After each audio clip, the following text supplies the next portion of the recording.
मैंने ESP32 series of controllers के लिए अपना low energy Bluetooth application design कर लिया है। ये लो एनर्जी ब्लूटूथ एप्लीकेशन अब मैं उन सारे ब्लूटूथ मॉड्यूल्स और कंट्रोलर पोर्ट्स के साथ यूज़ कर सकता हूँ which supports Bluetooth low energy BLE technology. मैंने अपनी ब्लूटूथ एप्लीकेशन क्यों बनाई और आप लोगों को भी BLE एप्लीकेशन क्यों बनानी चाहिए और आप BLE एप्लीकेशन को किन वर्जन्स के साथ यूज़ कर सकते हैं और BLE एप्लीकेशन बनाने का फ़ायदा क्या है। You will get answers to all these questions, so without any further delay, let's get started. Starting with the most popular Bluetooth modules HC05 and HC06. In Bluetooth modules को मैंने बहुत सारे projects में यूज़ किया है loads को control करने के लिए और सेंसर्स को मॉनिटर करने के लिए। मैंने एंड्रॉयड ऐप डेवलपमेंट पे ये आर्टिकल भी पब्लिश किया है जिसको रीड करके बहुत ज़्यादा लोगों ने अपने एप्लीकेशंस बनाए हैं। HC05 और HC06 ब्लूटूथ मॉड्यूल्स पेश करते हैं ब्लूटूथ 2.0 और EDR Enhanced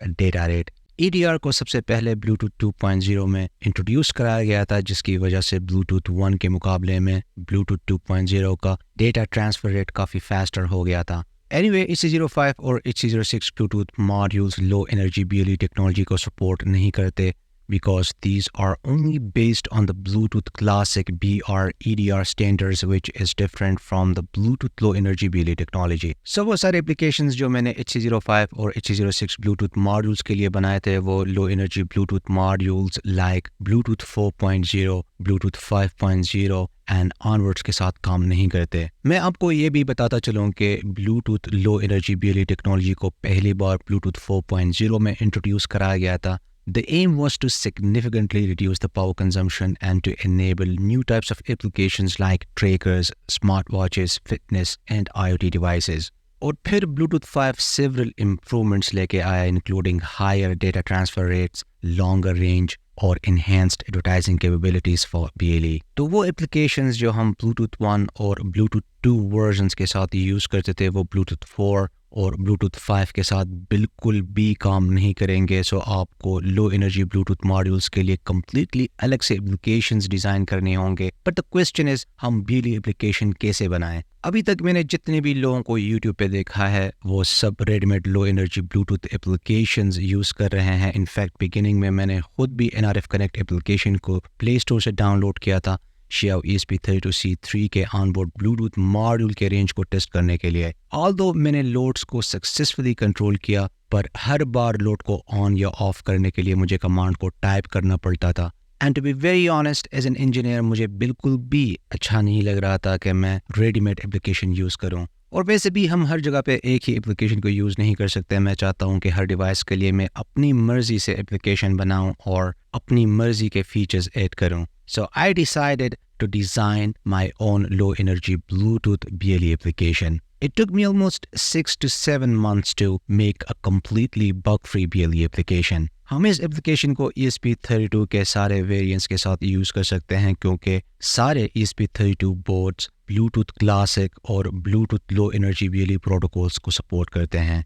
So इस पॉइंट को एक्सप्लेन करने के लिए I'm going to test my designed BLE application with these two boards.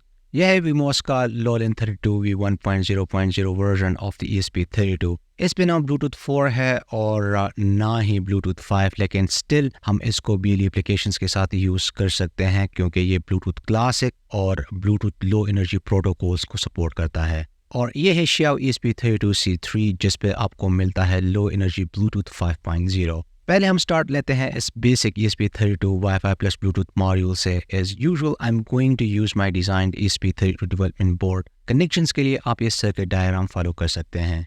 Demonstration के लिए मैंने 4 बल्ब्स कनेक्ट किए हैं। आप कोई और लोड भी कनेक्ट कर सकते हैं। इट में भी AC और DC लोड। अगर आप 110 या 220 वोल्ट AC सप्लाई यूज़ करने का सोच रहे हैं तो आपने सेफ्टी का ख्याल रखना है। जब 110 या 220 वोल्ट AC कनेक्टेड हो तो आपने रिले के कॉन्टैक्ट्स को बिल्कुल भी हाथ नहीं लगाना क्योंकि ये एक्सट्रीमली डेंजरस हो सकता है। So it is advisable to consult relevant electrical codes and standards। आप ये प्रोग्राम मेरे वेबसाइट electroniclient.com से डाउनलोड कर सकते हैं। लाइब्रेरीज को देख के आपने कंफ्यूज नहीं होना क्योंकि ये सब लाइब्रेरीज ऑटोमेटिकली इंस्टॉल हो जाती हैं जब आप ESP32 बोर्ड को इंस्टॉल कर लेते हैं। ESP32 बोर्ड की इंस्टॉलेशन के लिए आप मेरी ESP32 पे गेटिंग स्टार्टेड वीडियो देख सकते हैं। लिंक आपको नीचे डिस्क्रिप्शन में मिल जाएगा।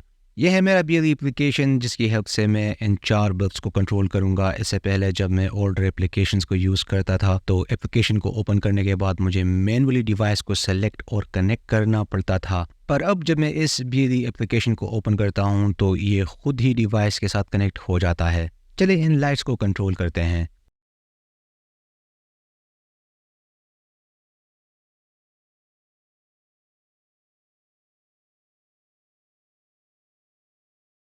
आप देख सकते हैं कम्युनिकेशन काफ़ी फास्ट और रिस्पॉन्सिव है।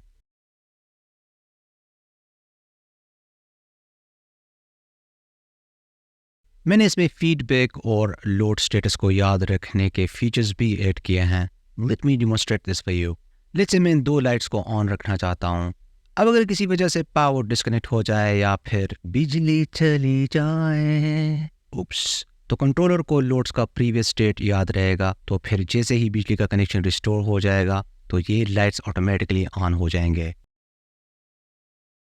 चलिए अब इसका फीडबैक फीचर चेक करते हैं। लेट्स इमेजिन के ये लोड्स किसी और रूम में हैं और कुछ आवर्स के बाद मैं इनमें से कुछ लोड्स को ऑन या ऑफ करना चाहता हूँ, लेकिन मैं भूल गया हूँ कि मैंने कौन से लोड्स को ऑन किया था और कौन से लोड्स को मैंने ऑफ किया था। सो इस किस्म के कन्फ्यूजन को ख़त्म करने के लिए मैंने इसमें फीडबैक का फीचर ऐड किया है। सो मैं जैसे ही एप्लीकेशन को ओपन करता हूँ तो ESP32 with the help of Bluetooth मुझे फीडबैक सेंड कर देता है कि कौन से लोड्स ऑन हैं और कौन से लोड्स ऑफ हैं। फीडबैक फीचर से किसी किस्म की कन्फ्यूजन नहीं रहती और इस तरह अगर लोड्स नज़र नहीं भी आते तो हम स्टिल लोड्स को फुल कॉन्फिडेंस से कंट्रोल कर सकते हैं। Now let's go ahead and start with the Xiao ESP32C3।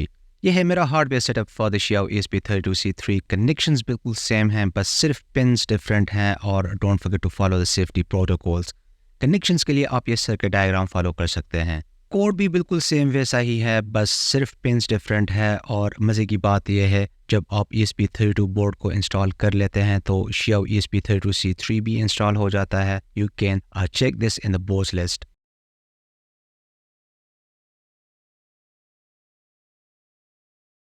जैसे कि आप देख सकते हैं Xiao ESP32C3 बोर्ड्स लिस्ट में अवेलेबल है। अगर आपके बोर्ड्स लिस्ट में Xiao ESP32C3 अवेलेबल नहीं है तो इट मींस आपको अपना ESP32 बोर्ड्स का लिस्ट अपडेट करना है through the boards manager URL link. इसके लिए आप मेरी गेटिंग स्टार्टेड वीडियो देख सकते हैं, लिंक मैंने नीचे डिस्क्रिप्शन में ऐड कर दिया है। तो चलिए जी प्रैक्टिकल डेमोंस्ट्रेशन स्टार्ट करते हैं।